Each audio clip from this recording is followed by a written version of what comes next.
What's up, everybody? It's Ian. I am out here today flying solo at Cedar Point. Today is opening weekend, opening night of HalloWeekends at Cedar Point. One of my favorite times of year to be here. So I'm super, super excited. It is, actually a little later than I thought. 5 o'clock ish right now. Park opens up at 5. They opened parking about a half an hour ago. So we're just kind of wandering around waiting for things to open up here. Kind of looking at the calm before the storm right now.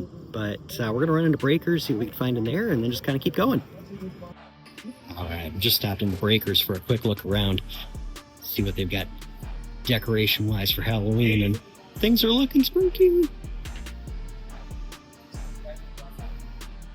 All right, just walked over into the lobby of Breakers.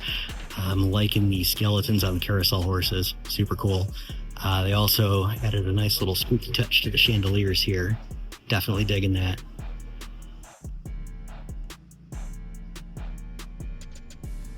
Okay, so unfortunately, my audio cut out here.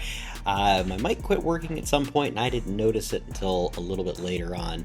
So I'm just going to kind of narrate as we walk through here. I actually came into the park through the boardwalk, bone walk, whatever we want to call it. But basically, the park was very, very quiet when I walked in at 5:45. The park technically didn't open until 6 o'clock, so that could have accounted for some of it. I did see a pretty decent line waiting at security at the front gate when I was first pulling up. That was actually pretty much right at 4:30. I had gone over to Breakers, just kind of wandered around there for a little while, so there definitely was a little bit of time for people to filter in, but they really kind of didn't. And I have to wonder a little bit if anything about that pertained to the new upcharge for the haunted attractions. These signs were all over the park. Redeem your prepaid voucher or purchase at any ticket booth. As I walked past the houses, I really didn't see a whole lot of a crowd. Then again, there really wasn't a whole huge crowd in the park anyway at any attraction. The flat rides, the coasters, any of the mazes, just really, if the park was just quiet. Um, Really kind of nice because I was able to get on pretty much everything that I wanted multiple times in many cases. Siren's Curse, Top Thrill 2, Millennium Force, finally, because I have not had a whole lot of time with that one this year. It's had a lot of downtime, and today I'm very happy to say that I was able to get on it a couple of times. But overall, the wait times in the park were very, very low the entire night. I was stunned when I walked up to pretty much every single one of the wait time signs, which we know they often are not accurate or even close to what the actual wait time is. But pretty much everything in the park, Siren's Curse, Millennium Force, Top Thrill 2, had a 0 minute wait posted. Millennium Force, I did walk right up to it. First ride I got, literally walked right onto the train. Second ride was a station wait. Third ride, about the same, just a little bit of a longer station wait. I think there was one train in front of me, but you can see here there was nobody in line for it. And it did look like this for pretty much the entire day. I was really happy to see that they did have all three trains running on Millennium. The first ride that I got was actually on the red train, so that was pretty cool. It's been in pieces for a while, so good to see that they've got all three of the trains back up and running. Siren's Curse was running great. Didn't get stuck or anything, so that's a plus. But such a good ride. I love it during the day. I love it even more at night. So I was very excited to get on that one again because it's been a couple of months since I've been on it. It did start to draw a little bit more of a crowd as the evening went on, probably because it is just such a popular night ride. But honestly, I had fast lane today, so that literally got me onto everything super, super quick. Even the standby lines really weren't that bad, though. I would say that the longest that I saw Siren's Curse, it probably was not any more than a 30 to 45 minute wait, which for that ride is really not that bad. Millennium still blew me away just because the line was on the ramp at its longest point that I saw. Top Thrill 2, another one, really just got right up to it. The standby line was just outside of the station pretty much every time that I walked up. It did break down the first time that I got on it or tried to get on it.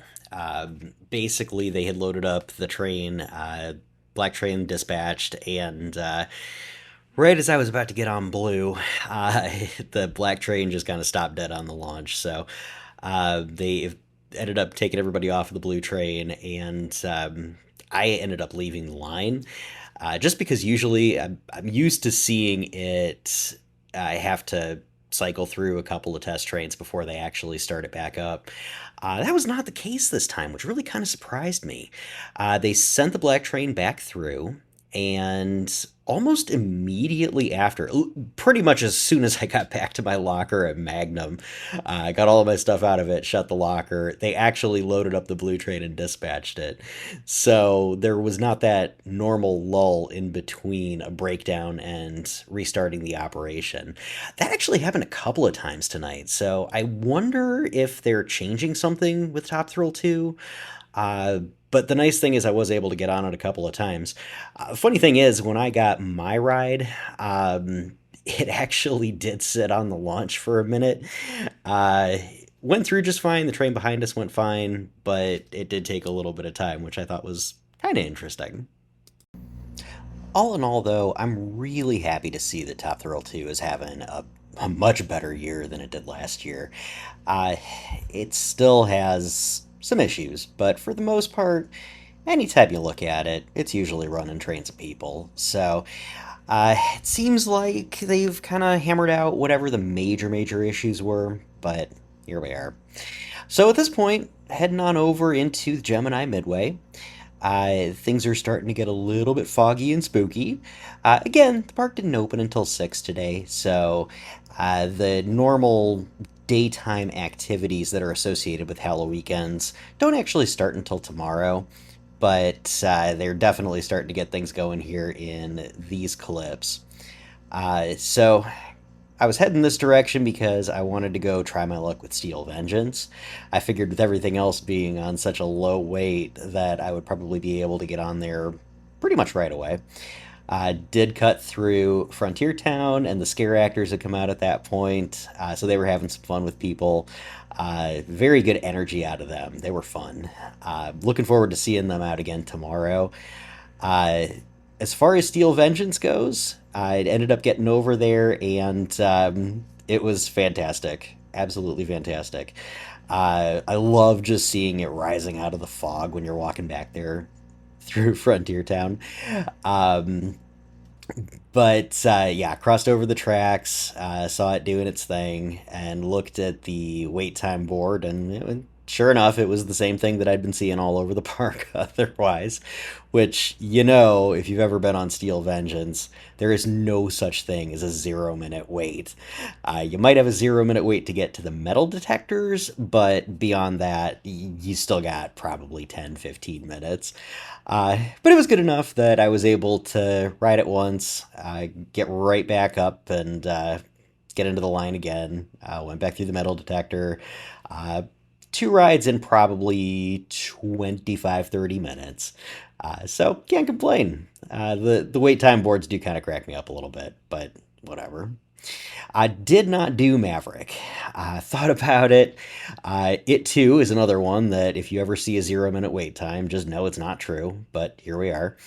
Uh, the queue did stop pretty far into the building. You can't really see in this video, but I would think that the people that were waiting for it in there probably didn't have too long of a wait before they were on it. I didn't really even look at the fast lane queue for it. I doubt that there was one. Maverick tends to have a pretty short fast lane queue usually anyway, but yeah, I again it kind of kept the trend of being pretty much a walk on. Again, I didn't do it, but I don't know. Probably tomorrow I'll get on it at some point. So at this point, just kind of making my way down over toward the trail, and that's another one of the big popular scare zones for HalloWeekends. So walking past Maverick, they had the big sign up and everything. The demon that's at the end there, giving his little speech and singing a song, definitely was drawing a little bit of a crowd. So yeah, Frontier Trail was pretty much the usual. I don't think a whole lot back there has changed. Still had the animatronics, the big talking skull. Got a scare zone back there, a maze back there. Pretty much the same as what we've seen in the past, but it's always one of my favorite areas to walk through during HalloWeekends. They fog it up real nice, especially today. It seemed like they were kind of going overboard with the fog, but that's okay. I'm a fan of it. It always makes the rides on any of the coasters in the area super cool, makes the lighting look really cool, so I'm here for it. Stopped over into the Frontier Tavern, got a Trail Tavern. I'm sorry, Trail Tavern. Got a beverage in there, headed back in the direction of Millennium Force. Thought real hard about getting on it because once again, everybody's just walking right up that ramp and straight to the station. Didn't end up doing it, but I'm hoping that I have good luck with it tomorrow too. What I did do, however, was head back over to Siren's Curse because, again, its line was fine. Really wanted to get a night ride on it too.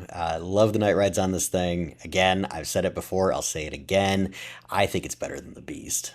But I know that's probably an unpopular opinion, but they dressed it up real nice for HalloWeekends. They've got these cool steampunk characters out front and everything. So it really was a good time. Loved that one. Made my way through over to the Dead Ride Cemetery. That's always kind of fun to see. Definitely appreciate that Cedar Point gives a little bit of a nod to their retired ride collection. Love the Mantis Zero car there. That's always fun to see. Then we had one of the Mean Street cars. Headed back over in the direction of Top Thrill 2. Um, yeah. At this point, I'm like kind of getting a little bit tired, but the park is just so dead that I really kind of wanted to walk around, get a little bit more, taking the vibes. But it was back up running just fine. Oh, one thing I did forget is that I did sneak in a ride on Blue Streak or Boo Streak. I really wasn't even paying that much attention at the top of the lift hill to see if they changed the audio or not, because last year they did add a snippet from Mystic Timbers that I thought was kind of fun. But one thing that I did want to see, because it was getting pretty close to 10 o'clock, was the clown show over in the Gemini Midway. Something really kind of cool that I noticed just as I was standing there, though, somebody had one of the new lanterns, and I was kind of thinking these were just going to be more of the same lanterns that we had last year, but they are a little bit different and they do some pretty cool stuff. So they changed the design just a little bit, but in this clip right here, you can actually see that lantern is syncing up to the light show that's happening with the concert. So that was super neat. And I don't think that the girl that had the lantern here even noticed, but these are neat. I don't know if I 47.99 like them. I think they were something in the area of like $35 last year, but they definitely do a lot more. So yeah, maybe check one out. Another thing that was really cool as far as the merch goes, GV Art did some really neat HalloWeekends designs. They have some for the park, they have some for some of the coasters. I actually did cave and got a Millennium Force one just because I love my Millennium merch, and sometimes it's a little bit hard to find. I also know that if you sleep on any of the merch that you find at Cedar Point, it might not be there when you come back next time. So I didn't want to take the chance and picked one of these up. The last bit of merch was the Nobu necklace. They are back. Prices on those did go up too. They're $17.99 now, but they are available. Alright, so I filmed an outro in the park, but because my phone battery is like completely dead, it was in low power mode, and mic didn't work. So, I wrapped up my evening at HalloWeekends at Cedar Point, obviously. Super, super good night. I got there into the park about quarter to six, 10 to 6, something like that. Park opened at 6. It's actually still open for another half an hour. but I got on so much just because there was nobody there. Everything had its maximum amount of trains except for Gatekeeper. They only had 2 running, but honestly, like the station was empty. So I walked on, rode it 3 times back to back. I got several rides on Top Thrill. I got several rides on Millennium, finally. That one has not really been one that I've been able to do a whole lot this season, so I'm glad that I was able to get quite a few on that. Probably could have done more, but I don't know. I was very satisfied with the day overall. The set list is up here, so that's what I rode today. I'm expecting tomorrow to be a lot busier. I'm actually going to be here until Saturday, so I've got a full day in the park tomorrow. Hopefully more night rides if I don't completely pass out. My plan was to get over tomorrow morning to do some early rides, but based on when I finish this video, it's probably going to be kind of late, so might sleep in. I'm actually staying over at Express tonight. I was going to do Breakers, but needed internet, and the cellular service at Breakers seems to be really, really spotty for me with Verizon. So anyway, that's why I'm here. But there's like nobody here either. So I'm thinking that tomorrow probably will be busier for the hotel, the park. Everything will just see the traffic that I was kind of expecting tonight and didn't see. But anyway, thanks for hanging out with me. This was fun. Appreciate y'all watching my first YouTube video, and hopefully got more of these to come. Peace.